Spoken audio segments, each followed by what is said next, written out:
e vão... O futuro é deles, né? O futuro é da gurizada que tem que vir se apoderando e tomando... Ah, eu não gosto de política. Alguns jovens vão ser políticos, outros vão ser médicos, outros vão ser pedreiro, outros vão ser padeiro, outros vão ser dentista, mas alguém tem que vir, outros vão ser administrador de empresa, né? E a política e a gestão pública, ela caminha, eu entendo que ela caminha a passos largos para ser cada vez mais administrada como empresa, né? Porque na verdade a prefeitura é uma empresa. Tu tá gestando um dinheiro que não é teu, tu tá administrando algo que não é teu.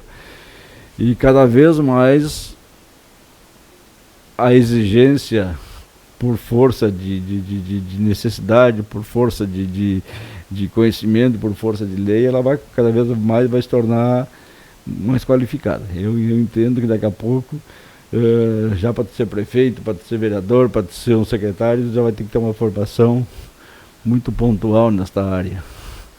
Vai ser um secretário de administração, tem que ser formado em administração. Tu vai ser um secretário da saúde, tu tem que ser médico. Sim, vai ficando mais complexo, né? Tu vai ser um secretário de obras, tu tem que ser um engenheiro. Eu entendo que cada vez mais, ou ter um conhecimento muito forte na área para poder... Como é que tu manda? Como é que tu administra alguém se tu não sabe fazer?